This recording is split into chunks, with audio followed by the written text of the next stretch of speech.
WhatsApp YouTube കഴിഞ്ഞ 2.5 വർഷമായിട്ട് ഞാൻ ഈ R310 ഓടിക്കുകയായിരുന്നു. And this is my honest review after clocking 25,000 kilometer on this bike.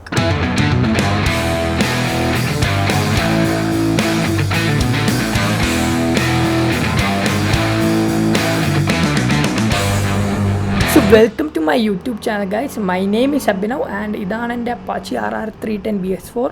ഇപ്പോൾ അറൗണ്ട് 50,000 ആയി ഓഡോമീറ്റർ. ഞാനിത് സെക്കൻഡ് ഹാൻഡ് മേടിച്ച ബൈക്കാണ്. ഞാനിത് മേടിക്കുമ്പോൾ ഓൾമോസ്റ്റ് 25,000 കിലോമീറ്റേഴ്സ് ആയിരുന്നു. അപ്പോൾ ഇതിന് മുന്നേ എനിക്കൊരു R15 വേർഷൻ 2 ആയിരുന്നു. അതും ഞാൻ ഓൾമോസ്റ്റ് ഒരു 2.5 years യൂസ് ചെയ്തു. അതൊരു കിഡിലൻ ബിഗിനർ ബൈക്കായിരുന്നു. പിന്നെ ഒരു കുറച്ച് നാൾ കഴിഞ്ഞപ്പോൾ എനിക്ക് കുറച്ചുകൂടി പവർ വേണമെന്നും ഒരു അപ്ഗ്രേഡ് ആവണമെന്നും തോന്നി. അപ്പോൾ ഞാൻ ബാക്കിയുള്ള 300cc ബൈക്സ് എല്ലാം നോക്കിയിരുന്നു, ഡോമിനാറും ഡ്യൂക്ക് 390യും. പക്ഷേ RR310 ആയിരുന്നു ഇന്നും എൻ്റെ മനസ്സിലുണ്ടായിരുന്നൊരു ബൈക്ക്. പിന്നെ നല്ലൊരു ഗുഡ് ഡീൽ കിട്ടിക്കഴിഞ്ഞപ്പോൾ I just went for it. And coming from R15 17 bhp to this 34 bhp, അതായിരുന്നു എനിക്കുണ്ടായിരുന്ന ഏറ്റവും വലിയ വ്യത്യാസം. കാരണം ഒരു 300cc ബൈക്ക് ഇത്രയും ഫാസ്റ്റ് ആയിരിക്കുമെന്ന് എനിക്ക് അന്ന് ഒട്ടും അറിയില്ലായിരുന്നു.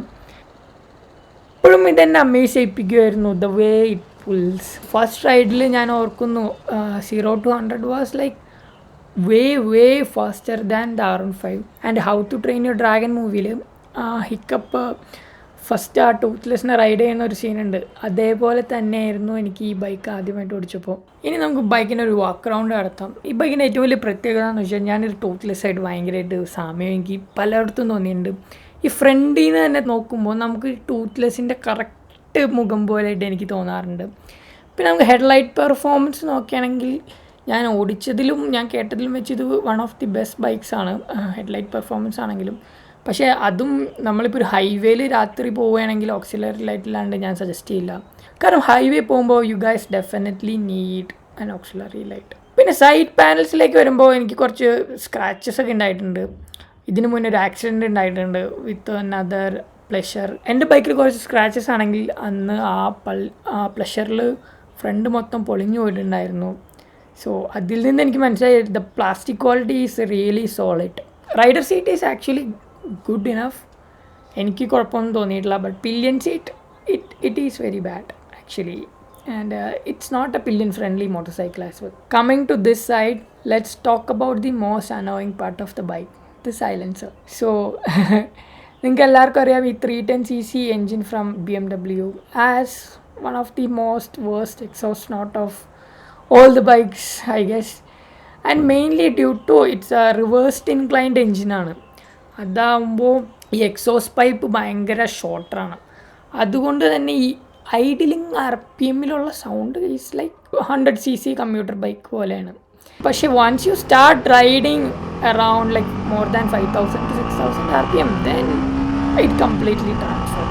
അപ്പോൾ ശരിക്കും ഇതൊരു proper like single cylinder sports bike പോലെ തന്നെ ഫീൽ ചെയ്യും. നമുക്കിനി സിറ്റി റൈഡിങ് നോക്കുകയാണെങ്കിൽ ഞാൻ ഇത് മോസ്റ്റ്ലി യൂസ് ചെയ്തേക്കുന്നത് Bangalore സിറ്റിയിലാണ്.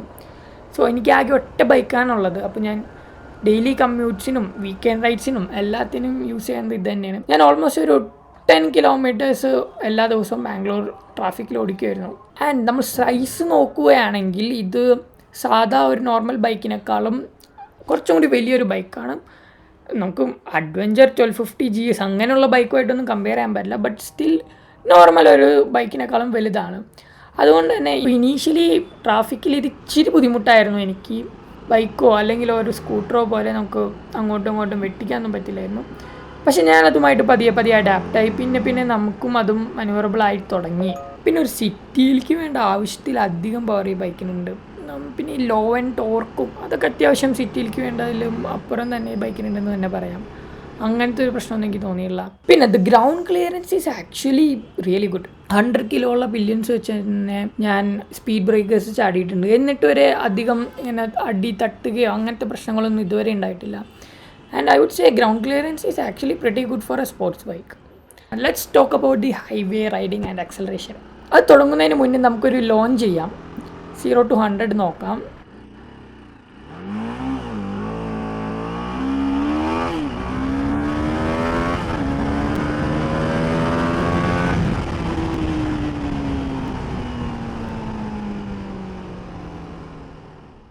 As you can see, ഈ ബൈക്ക് 0 to 100 ഓൾമോസ്റ്റ് 6 സെക്കൻഡ്സിലെത്തും. And for a 310cc single cylinder bike. That's really good. അപ്പോൾ ഒരു 0 to 120 ഒക്കെ അത്യാവശ്യം നല്ല സ്പീഡിൽ പോകും. ആൻഡ് ഒരു ഓൾമോസ്റ്റ് ഒരു 150 വരെ നിങ്ങൾക്ക് ഈസിലി റീച്ച് ചെയ്യാം. പിന്നെ അവിടെ നിന്ന് slowly it will climb to like 160. പക്ഷേ ചിലർ RR310 ഞാൻ 170 175 ഒക്കെ ക്ലോക്ക് ചെയ്യണ കണ്ടിട്ടുണ്ട്. ആൻഡ് എനിക്കിത് മാക്സിമം പറ്റിയത് 160 ആണ്. പിന്നെ പുതിയ RR310 ഈസ് ആക്ച്വലി 38 bhp. അപ്പോൾ അത് ഈസിലി ഐ തിങ്ക് 170 ഒക്കെ എത്താൻ പറ്റുമായിരിക്കും. ഈ ഹൈവേ പെർഫോമൻസിലാണ് എനിക്ക് ഈ ബൈക്കിനോട് ഏറ്റവും കൂടുതൽ പ്രണയം തോന്നിയിരിക്കുന്നത്. ഈസിലി 120 130 ക്രൂസ് ചെയ്യാൻ പറ്റും. ആൻഡ് അവിടെ നിന്ന് ഓവർടേക്ക് ചെയ്യേണ്ടി വന്നാൽ അതും ചെയ്യാനുള്ള പവർ ഈ ബൈക്കിനുണ്ട്. ഞാൻ ഈ ബൈക്ക് കൊണ്ട് കൊച്ചി ടു ബാംഗ്ലൂർ അടിച്ചിട്ടുണ്ട്. That's around 500 kilometers. ആൻഡ് 8 മണിക്കൂറാണ് എടുത്തത്, including 3 to 4 small breaks and 2 fuel stops and 1 lunch break. അപ്പോൾ തന്നെ മനസ്സിലാക്കാം അന്ന് ഞാൻ ഓൾമോസ്റ്റ് ഫുൾ സ്ട്രെച്ച് 100+ ആയിരുന്നു. എന്നിട്ടും എനിക്ക് യാതൊരു ക്ഷീണവും തോന്നിയിട്ടുണ്ടായിരുന്നില്ല. ആൻഡ് നമ്മൾ മൈലേജ് നോക്കുകയാണെങ്കിൽ എനിക്ക് ഓൾമോസ്റ്റ് 18 to 20 ആണ് സിറ്റിയിൽ കിട്ടിക്കൊണ്ടിരുന്നത്.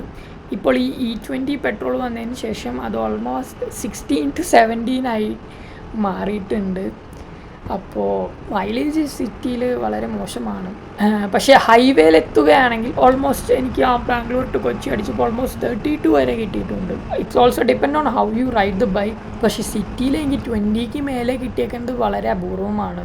ബാംഗ്ലൂർ പോലെ ഇത്രയും ട്രാഫിക് ഇല്ലാത്തൊരു സിറ്റി ആണെങ്കിൽ നിങ്ങൾക്ക് എന്തായാലും ഡെഫിനറ്റ്ലി ഒരു 24 വരെ പ്രതീക്ഷിക്കാം. സർവീസ് ആൻഡ് മെയിൻ്റനൻസ് നോക്കുകയാണെങ്കിൽ for a regular service you need around 1.7 liters of engine oil. അതിന് ഓൾമോസ്റ്റ് ഒരു 1700 രൂപയോളം വരും. ഓയിൽ ഫിൽറ്ററിൽ ഒരു 400-500 റുപ്പീസാണ്. പിന്നെ ചെയിൻ ആൻഡ് സ്പ്രോക്കറ്റ് വരുന്നത് ഓൾമോസ്റ്റ് ഒരു 8000 റുപ്പീസാണ്. അതിൻ്റെ പകരം നമുക്ക് റോൾ ഓൺ യൂസ് ചെയ്യാം. ആൻഡ് അതാണ് ഞാൻ യൂസ് ചെയ്യുന്നത്. അതിന് ഓൾമോസ്റ്റ് ഒരു 4500 റുപ്പീസാണ് വരുന്നത്. ഒരു general service usually comes around 3000 to 5000. And I think അത് കുറച്ച് കൂടുതലാണ്. ആൻഡ് പാർട്സ് റിപ്ലേസ്മെൻറ്റ് ഉണ്ടെങ്കിൽ അതൊരു 7000-8000 വരെ വരാറുണ്ട്. പിന്നെ ഞാനിവിടെ ബാംഗ്ലൂർ ഒരു ബിഗ് സർവീസ് നടത്തിയിട്ടുണ്ടായിരുന്നു. അന്ന് അവർ പറഞ്ഞു എൻജിൻ ഓവർഹോൾ ചെയ്യണം, ഡീകാർബണൈസേഷൻ ചെയ്യണം. അങ്ങനെ അവർ എൻജിൻ്റെ സിലിണ്ടർ ഹെഡ് ഓപ്പൺ ചെയ്തിട്ടുണ്ടായിരുന്നു. അങ്ങനെ അതൊരു ഓൾമോസ്റ്റ് ഒരു 16,000 റുപ്പീസ് ബില്ല് എനിക്ക് വന്നായിരുന്നു. Bangalore service was really bad for me. And അവർ ഒരു മാസമൊക്കെയാണ് അവർ എൻ്റെ ബൈക്ക് അവിടെ എടുത്തു വെച്ചത്. So Bangalore service center was really bad for me. പക്ഷേ Kochi was really good as well. അതുകൊണ്ട് എനിക്ക് സർവീസിൽ ഒരു മിക്സ്ഡ് ഒപ്പീനിയനാണ് ഉള്ളത്. ആൻഡ് മോഡിഫിക്കേഷൻസ് നോക്കുമ്പോൾ ഞാൻ ഒരു പെർഫോമൻസ് എയർ ഫിൽറ്റർ വെച്ചിട്ടുണ്ട്. BMCയുടെ എയർ ഫിൽറ്ററാണ് വെച്ചേക്കുന്നത്. ഈ വണ്ടിക്ക് ഒരു ലോ എൻഡിൽ ചെറിയൊരു ലാഗ് ഉണ്ടായിരുന്നു. അത് ഈ എയർ ഫിൽറ്റർ വെച്ചതോടെ അത് മാറി. Performance gain is around 0.7 bhp. പക്ഷെ അത് നിങ്ങൾക്ക് ചെറുതായിട്ട് തോന്നുമെങ്കിലും it's really a noticeable difference. പിന്നെ ത്രോട്ടിൽ റെസ്പോൺസും അത്യാവശ്യം നല്ലോണം ഫാസ്റ്റായി. And I think it's genuinely worth every rupee. അടുത്ത അപ്ഗ്രേഡ് ഒരു ഇഗ്രീഡിയം സ്പാർക്ക് പ്ലഗ് മേടിക്കണം. പിന്നെ ഒരു ഫ്രെയിം സ്ലൈഡറും മേടിക്കണം. പിന്നുള്ളത് ഞാനൊരു ഗ്രാബോൻ്റെ ഒരു ഗ്രിപ്സ് യൂസ് ചെയ്തിട്ടുണ്ട്. ഇത് നമ്മൾ ഗ്ലൗസ് ഇട്ട് യൂസ് ചെയ്യുമ്പോൾ ഇത് ഭയങ്കര കംഫർട്ടബിളായിട്ട് തോന്നിയിട്ടുണ്ട്. ആൻഡ് റാം മൗണ്ടാണ് ഞാൻ എൻ്റെ മൊബൈൽ ഹോൾഡർ യൂസ് ചെയ്യുന്നത്. ആൻഡ് ഇതാണ് ഞാൻ ഉപയോഗിച്ചുള്ള ഏറ്റവും അടിപൊളി മൊബൈൽ ഹോൾഡർ. നിങ്ങളുടെ ഫോൺ ഇത്രയും ഈസിയിൽ നിങ്ങൾക്ക് വെക്കുകയും എടുക്കുകയും ചെയ്യാൻ പറ്റും. ആൻഡ് നമുക്ക് പില്യൺ റിവ്യൂ പറയുമ്പോൾ like I said it's not a pillion friendly motorcycle. ഇവിടെ ഒരു പില്യൺ സീറ്റ് ഉണ്ട്. അവിടെ വേണമെങ്കിൽ നമുക്ക് ഒരു പില്യനെ വെക്കാം. ഒരു 100 kilometer വരെ വൺ സൈഡുള്ള ഒരു ട്രിപ്പ് നമുക്ക് അടിക്കാം. അതിൽ കൂടുതൽ നമുക്ക് പറ്റില്ല. അല്ലെങ്കിൽ ഒരു 1.5 മണിക്കൂറിൽ കൂടുതൽ ഒരു പില്യൺ ഇതിൻ്റെ പിന്നിൽ ഇരിക്കാൻ പറ്റില്ല. അവർക്ക് എന്തായാലും കൂടുതൽ ബ്രേക്സ് വേണ്ടി വരും. And if the pillion is on the heavier side നമ്മുടെ സെൻറ്റർ ഓഫ് ഗ്രാവിറ്റി മുകളിലേക്ക് പോവുകയും പിന്നെ നമുക്കിത് പിന്നെ ഹാൻഡിൽ ചെയ്യാൻ ഇച്ചിരി ബുദ്ധിമുട്ടാവുകയും നമുക്കൊരു ആ ഒരു ഓടിക്കാനുള്ള സുഖം പോവുകയും ചെയ്യാറുണ്ട്. അപ്പോൾ like I said it's not a pillion friendly motorcycle. അപ്പോൾ നമുക്കിനി പ്രോസ് ആൻഡ് കോൺസ് നോക്കാം. ആദ്യം തന്നെ പ്രോസ് നോക്കുകയാണെങ്കിൽ ലുക്സ് അതിമാരകമായ ലുക്ക് തന്നെയാണ്. ഒരു 300-400cc ബൈക്കിൽ I would say this is one of the top 3 best looking motorcycle. And cornering and stability അതും അടിപൊളിയാണ്. കാരണം നമ്മൾ നല്ലൊരു ടയർ ഇട്ട് നമ്മളിത് കോർണർ ചെയ്യുമ്പോൾ കിട്ടുന്നൊരു ഫീല് അതൊരു വ്യത്യസ്തമായൊരു ഫീൽ തന്നെയാണ്. അത് ഫുള്ളായിട്ട് ഞാൻ എക്സ്പീരിയൻസ് ചെയ്യണമെങ്കിൽ ട്രാക്കിൽ തന്നെ പോകണം. ട്രാക്കിൽ ഇതുവരെ പോയിട്ടില്ല. പിന്നെ ബിൽഡ് ക്വാളിറ്റിയും ഒരുപാട് നല്ലതാണ്. പാനൽസിൻ്റെയും വൈബ്രേഷൻസ് ഉണ്ട്, പക്ഷേ പ്ലാസ്റ്റിക്കിൻ്റെ ക്വാളിറ്റിയും സ്വിച്ച് ക്വാളിറ്റിയും അതെല്ലാം നല്ലതാണ്. കോൺസ് നോക്കുകയാണെങ്കിൽ exhaust sound at the ideal RPM, pillion friendly അല്ല, സിറ്റി മൈലേജ് കുറവാണ്. അത് മിക്സ്ഡ് ഒപ്പീനിയൻ ആണ്, എന്നാലും service is on the higher side. ഇതൊക്കെയാണ് നമ്മുടെ pros and cons. And my final thought is like, if you are coming from 100cc or ഒരു scooter അല്ലെങ്കിൽ ഒരു 150cc സ്പോർട്സ് ബൈക്ക്, ഇതൊരു കിഡിലൻ ഒരു അപ്ഗ്രേഡാണ്. Because we have to respect the learning curve. അപ്പോൾ നിങ്ങളൊരു 150cc വരെയുള്ള ഏതെങ്കിലും ഒരു ബൈക്കിൽ നിന്ന് വരാണെങ്കിൽ നിങ്ങൾക്കിത് ശരിക്കും ഒരു അപ്ഗ്രേഡായിട്ട് തോന്നും. ഒരു 2-3 വർഷത്തേക്ക് എന്തായാലും ഇതൊരു നല്ലൊരു അപ്ഗ്രേഡായിട്ട് നിങ്ങൾക്ക് തന്നെ തോന്നും.